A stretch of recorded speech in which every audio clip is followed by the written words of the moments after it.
Hello my dear friends, welcome to lucky education. और आज हम देखेंगे क्लास 9th की ज्योग्राफी एनसीईआरटी का चैप्टर नंबर 1 जो हमारा चल रहा है, इंडिया साइज एंड लोकेशन, और इसका लेक्चर नंबर 2 आज हम डिस्कस करेंगे। तो आप जब भी आप कोई भी लेक्चर देखो तो ये इंश्योर करो कि पहले वाले लेक्चर आपने देख लिए हों। तो आज वाला जो टॉपिक रहेगा उसमें देखेंगे इंडिया एंड वर्ल्ड, इंडिया और वर्ल्ड के बारे में। ध्यान रखना यहाँ पे अभी अपने भारत की पोजीशन आपको याद रखना बहुत ज़रूरी है कि इंडिया की पोजीशन कहाँ है। मैंने पिछले वाले लेक्चर में भी बताया था, इंडिया पहली बात तो नॉर्दर्न हेमिस्फीयर में आता है, ऊपर वाले हेमिस्फीयर में आता है। दूसरी बात, अगर ईस्ट और वेस्ट की अगर बात करें तो कौन से हेमिस्फीयर में आता है? ईस्टर्न हेमिस्फीयर में आता है, ठीक है। और इंडिया जो है, ध्यान देना, अपना जो एशियन कॉन्टिनेंट है, एशिया कॉन्टिनेंट का हिस्सा है। और एशिया में भी इंडिया आता है, किधर की तरफ? साउथ की तरफ आता है। इंडिया के जस्ट नीचे जो ओशन है वो है इंडियन ओशन, और इंडियन ओशन का नाम भी किसके नाम पर पड़ा है? इंडिया के नाम पर ही पड़ा है। तो ये एकमात्र ऐसा ओशन है जिसका नाम किसी कंट्री के नाम पर आधारित है। इसका मतलब हमारा जो देश है इंडिया, इसकी इंडियन ओशन में बहुत ही ज़्यादा इंपॉर्टेंट रोल है और बहुत ही ज़्यादा डोमिनेंस है, ठीक है। तो ये अपना एनसीईआरटी का डायग्राम है, ये आपको थोड़ा पता होना चाहिए, और ओशंस सारे पता होना चाहिए, कौन कौन से ओशंस कहाँ कहाँ पर हैं। तो ये चीज़ बताने की अभी है नहीं। तो इंडिया एंड वर्ल्ड, ये आज का हमारा टॉपिक है। भारत और विश्व, देखो हम यहाँ पे क्या देखेंगे, भारत और विश्व के बारे में देखेंगे कि एंशिएंट टाइम से ही हमारा भारत का वर्ल्ड के कई सारे देशों के साथ कनेक्शन रहा है। वर्ल्ड के कई सारे देशों के साथ कनेक्शन दो प्रकार से रहा है, एक तो समुद्री मार्ग से जिसको मैराइन रूट बोलते हैं या मेरीटाइम रूट बोलते हैं, और एक लैंड वाले रूट से, ठीक है। तो अब देखो, हम एंशिएंट टाइम से ही दूसरे देशों के साथ व्यापार करते आए हैं। हमारा जो व्यापार जो ज़्यादातर रहा है वो यहाँ के आसपास के रीजन में ही ज़्यादा रहा है। और जैसे मान लो, अगर यहाँ से ये हो गए अरब कंट्रीज, ये यूरोपियन कंट्रीज हो गए, ये एशिया, चाइना, तो कई सारे देशों में हमारा जो व्यापार था पहले लैंड रूट के थ्रू ज़्यादा होता था, मतलब ज़मीनी रूट के थ्रू ज़्यादा होता था। यहाँ पर आपको पता है हिमालय माउंटेन पाए जाते, तो माउंटेन में भी पहले जो जाते थे, माउंटेन में थोड़े रास्ते होते थे छोटे छोटे से, उन रास्तों को पास बोलते हैं। तो कई सारे पासेस के थ्रू विदेशी व्यक्ति हमारे यहाँ पर आते थे, और हमारे देश के व्यापारी जो होते थे बाहर सामान बेचने जाते थे। मगर जो ओशन के थ्रू जो था जो अपना व्यापार, वो पहले के टाइम पे बहुत कम था। मगर आज की डेट में तो आपको पता है ओशन के थ्रू जो मतलब समुद्री जहाज जाते हैं वो बहुत ज़्यादा हो गया। पहले हम यूरोप भी जाते थे, तो पहले यूरोप ऐसे यूँ घूम के जाना पड़ता था, अफ्रीका के चारों तरफ घूम के तब जाना पड़ता था। फिर यहाँ पर एक कैनाल है जिसका नाम है स्वेज कैनाल। मैं यहाँ पे बताता हूँ, ये अपना भारत हो गया, ये है रेड सी, और यहाँ पर एक कैनाल है स्वेज कैनाल। तो ये स्वेज कैनाल जैसे ही ओपन हुई थी, स्वेज कैनाल ओपन होने से अब भारत सीधा यहाँ से यूँ सीधा जा सकता है, कहाँ पर? यूरोप में जा सकता है। तो बहुत सारी डिस्टेंस हमारी बच गई। कहाँ से कहाँ तक की डिस्टेंस बच गई? अब हम सीधे यूँ यूरोप जा सकते हैं। और पहले कैसे जाना पड़ता था? घूम के अफ्रीका के चारों तरफ ऐसे यूरोप जाना पड़ता था। तो अभी हम यही देखेंगे कि हम मतलब हमारा किन किन देशों के साथ क्या क्या संबंध थे, और हल्का हल्का देखेंगे इंडिया की पोजीशन कहाँ है, इंडिया के किधर किधर कनेक्शंस हैं, और कैसे कैसे कनेक्शंस हैं बाकी देशों के साथ। तो ध्यान देना, जो इंडियन लैंड मास है वो बिल्कुल सेंट्रल लोकेशन में, किस किस के सेंट्रल लोकेशन में? East and west Asia. अगर हम एशिया को देखें तो ये एशिया का मैप हो गया पूरे का।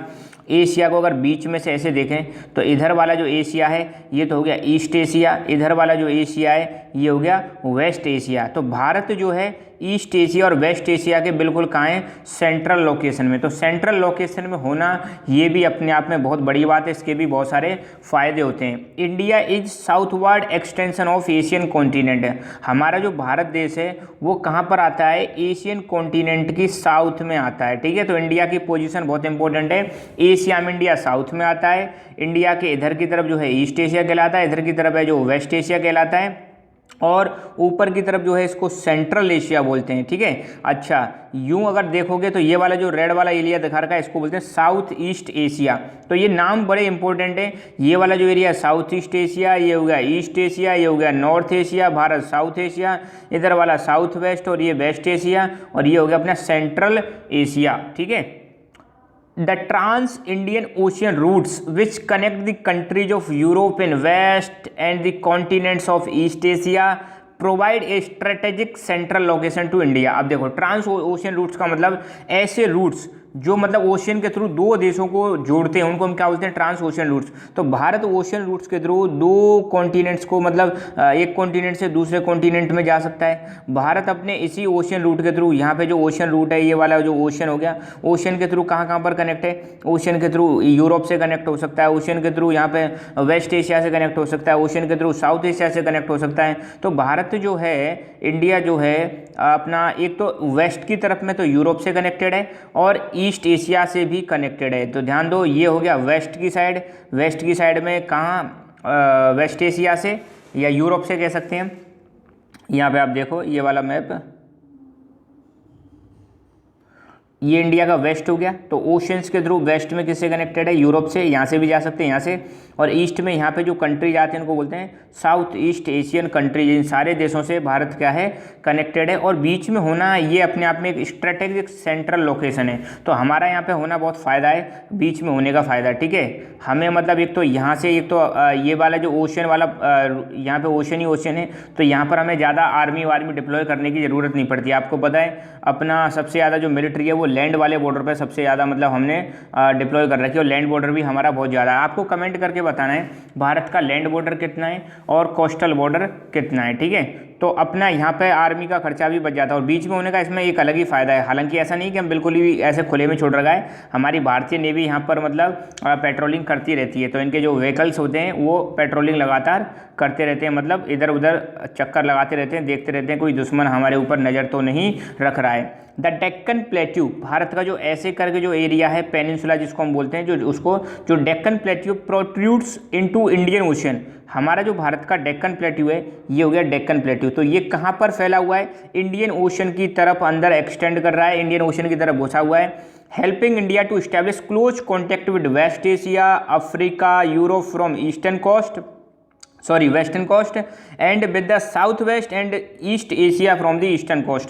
मतलब ये कह रहे हैं कि भारत का ये वाला जो डायग्राम यहाँ पे देखो, ये वाला जो एरिया है इसको हम बोलते हैं डेक्कन प्लेट्यू। तो ये कहाँ पर है, इंडियन ओशन की तरफ थोड़ा ये एक्सटेंड कर रहा है। तो इससे फ़ायदा क्या है, इसके चारों तरफ तो आपको, तीनों तरफ तो आपको पता है पानी पानी है। तो इससे हम एशिया की तरफ, साउथ वेस्ट एशिया की तरफ कनेक्ट हो सकते हैं, यूरोप की तरफ कनेक्ट हो सकते हैं, अफ्रीका की तरफ कनेक्ट हो सकते हैं, इधर साउथ ईस्ट एशिया की तरफ, साउथ वेस्ट एशिया की तरफ, ईस्ट एशिया की तरफ। तो इससे हमें कई सारे फ़ायदे हैं। किससे फ़ायदे हैं कि जो हमारा जो डेक्कन प्लेट्यू है जो इंडियन ओशन में ऐसे बिल्कुल घुसा हुआ है, तो उसके दोनों तरफ आपको पता है एक तरफ वेस्टर्न कोस्ट है और एक तरफ ईस्टर्न कोस्ट है। तो वेस्टर्न कोस्ट की तरफ हम किस किस से कनेक्टेड हैं, वेस्ट एशिया, अफ्रीका और यूरोप से कनेक्टेड है, और ईस्टर्न कोस्ट की तरफ हम ईस्ट एशिया और साउथ ईस्ट एशिया से कनेक्टेड है। कोस्ट का मतलब है समुद्री तट। ये वाला जो ये एरिया है देखो यहाँ पे, ये हो गया अपने प्यारा भारत। तो ये वाला जो एरिया है इसको बोलते हैं वेस्टर्न कोस्ट, और ये वाला जो एरिया है इसको बोलते हैं ईस्टर्न कोस्ट। तो वेस्टर्न कोस्ट से हम वेस्ट की साइड में कंट्री से कनेक्टेड है, ईस्टर्न कोस्ट से हम ईस्ट की साइड जो कंट्री है उनसे कनेक्टेड है। सोचो अगर यहाँ लैंड मास होगा, कोई दूसरा देश होता तो हमें कितनी प्रॉब्लम होती। जैसे हम यहाँ पे, हमें यहाँ पाकिस्तान है, पाकिस्तान से होकर जाने में बड़ी दिक्कत होती है, कई बार पाकिस्तान अब ब्लॉक कर देता है, सामान जाता नहीं है। मगर यहाँ तो हम इधर कहीं भी जा सकते हैं, कहीं भी जा सकते हैं। तो इसका एक अलग ही फ़ायदा है हमारे लिए, इंडिया के लिए।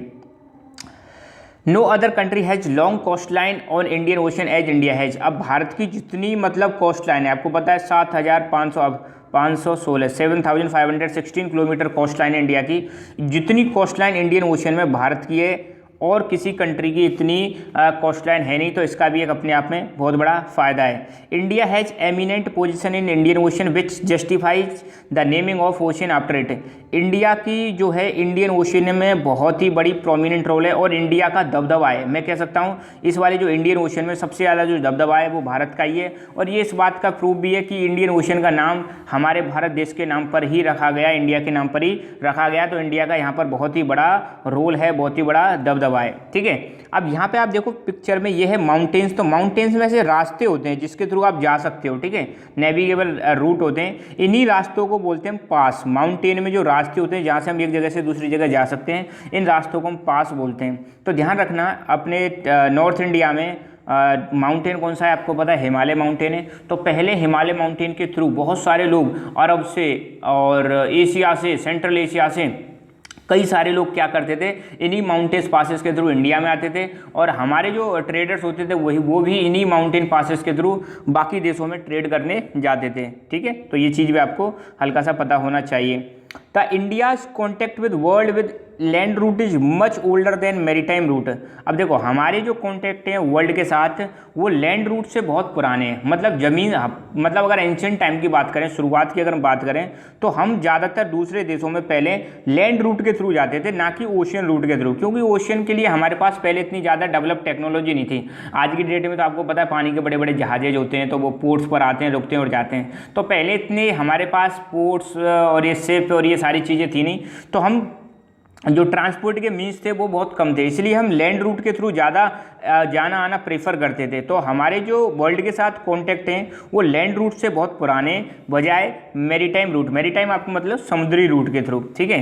द वेरियस पासेस, पासेस समझ गए ना, तो माउंटेन्स में जो रास्ते होते हैं छोटे छोटे से जिनके थ्रू आप जा सकते हो आ सकते हो, उनको हम बोलते हैं passes. The various passes across mountains in the north provided passes to the travelers while the oceans restricted such interactions for a long time।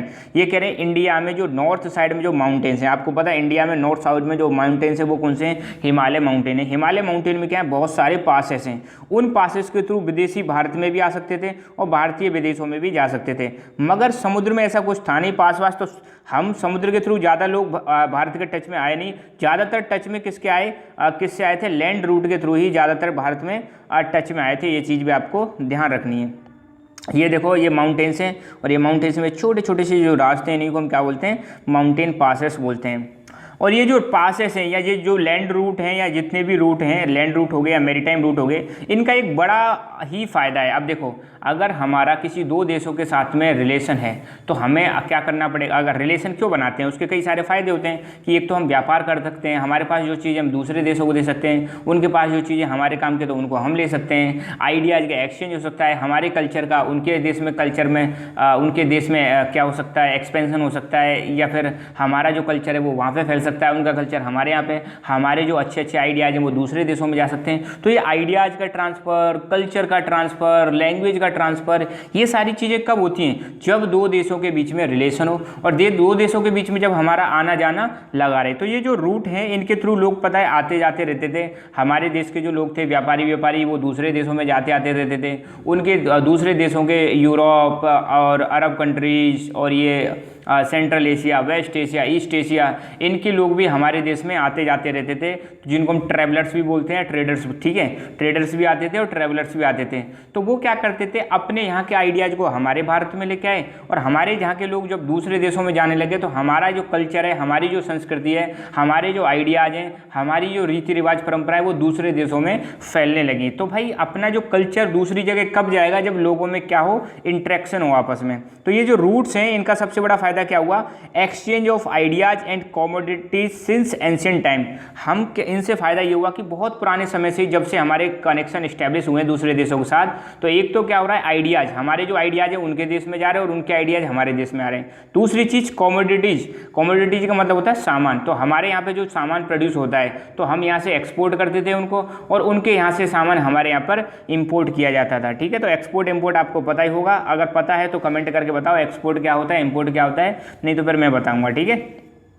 The ideas of Upanishads, Ramayana, the stories of Panchtantra, Indian numerals, decimal system, thus could reach many parts of the world। अब देखो इन्हीं roots के through जब लोगों का आवागमन होने लगा, जब लोग एक जगह से दूसरी जगह जाने लगे, हमारे भारतीय लोग, हमारे भारतीय ट्रेडर्स जब दूसरे देशों में बसने लगे, जाने लगे, व्यापार करने लगे, तो उसका फ़ायदा क्या हुआ, हमारे जो विचार हैं, जैसे उपनिषद में क्या क्या लिखा हुआ, वेदों में जो विचार दिए गए हैं, रामायण के जो विचार हैं, रामायण की जो स्टोरीज हैं, पंचतंत्र की स्टोरीज जो विष्णु दत्त शर्मा ने पंचतंत्र बुक लिखी है उनकी स्टोरीज, भारतीय न्यूमरल सिस्टम, डेसिमल सिस्टम, ये सारी चीज़ें जो भारत में डेवलप हुई हैं, भारत के जो मतलब संस्कृति का पार्ट है, ये जब ये दूसरे देशों में क्या होने लगी, स्प्रेड होने लगी, फैलने लगी। और वो जब कब संभव हुआ, जब लोग एक जगह से दूसरी जगह आना जाना स्टार्ट हुआ और दूसरे देशों के साथ कॉन्टेक्ट हुआ। हमारे भारतीय मसाले, मुस्लिन एक क्लॉथ है जिसको मलमल का कपड़ा भी बोलते हैं, बड़ा फेमस है। हमारे यहाँ से जो कॉटन टेक्सटाइल है वो तो बहुत ही ज़्यादा वर्ल्ड फेमस था, हमारे यहाँ का कपड़ा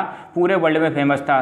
तो लोग मतलब भारतीय कपड़े की बहुत ज़्यादा डिमांड करते थे, भारतीय मसालों की बहुत ज़्यादा डिमांड थी। तो हमारे यहाँ की जो कमोडिटीज़ हैं वो भी दूसरे देशों में जाने लगी, दूसरे देशों की हमारे देशों में जाने लगी, ठीक है, हमारे देश में आने लगी, सॉरी। तो spices, muslin and other merchandise were taken from India to different countries. हमारे देश से इन सारी चीज़ों को विदेशों में ले जाया जाने लगा इन्हीं रूट्स के थ्रू। तो ये रूट्स का बड़ा इंपॉर्टेंस है। रूट्स मतलब ये जो रास्ते हैं, ये चाहे लैंड रूट हो या मैरीटाइम रूट हो, इनके थ्रू सामान एक जगह से दूसरी जगह जाने लगा और भारतीय कमोडिटीज स्पेशली ये भी दूसरे देशों में जाने लगी। On the other hand, influence of Greek sculpture and the architectural style of dome and minarets from West Asia can be seen in different parts of our country।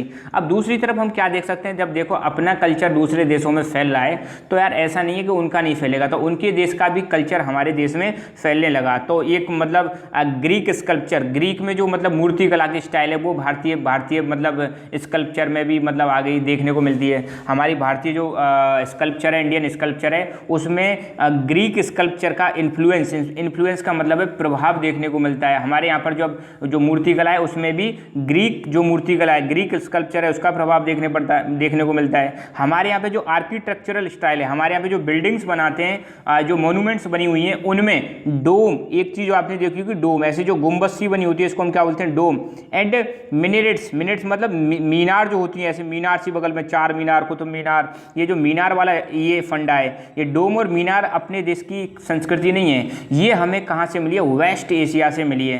तो ऐसा नहीं है कि मतलब हमारे ही मतलब जो आइडियाज़ हैं, विचार हैं, हमारी संस्कृति है, हमारे यहाँ पर जो चीज़ें हैं वो विदेशों में जा रही हैं। भाई विदेशों की भी चीज़ें हमारे यहाँ पे आई हैं, विदेशों से भी बहुत सारी चीज़ें हमारे यहाँ पे आई हैं। अब जैसे देखो इस्लाम धर्म की बात करें, रिलीजन की बात करें, तो ये भी कहाँ से आया, ये अरब कंट्री से भारत में आया। क्रिश्चियन रिलीजन की बात करें, ये भी अलग देशों से हमारे देश में आया। हमारे यहाँ पे फारसी लोग रहते हैं, पर्शियन जिनको बोलते हैं, वो भी यहाँ पे आए।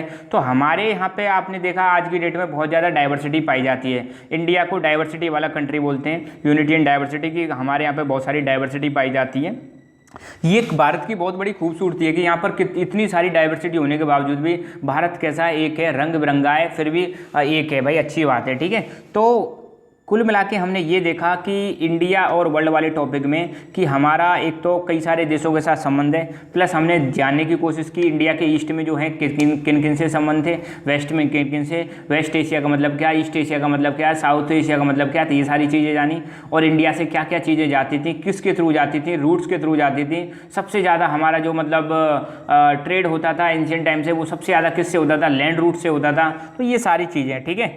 तो बस यहाँ पर हमारा सेकंड लेक्चर फिनिश हुआ। अब हम थर्ड लेक्चर लाएंगे और शायद उसके बाद ये चैप्टर भी फिनिश हो जाएगा। तो आप हमारा Telegram channel lucky education join कर सकते हो, जहाँ पर आपको नोट्स एज वेल एज जो भी वीडियोज हैं उनकी नोटिफिकेशंस आपको मिलती रहेगी। So thank you so much, keep learning, keep enjoying and God bless you all.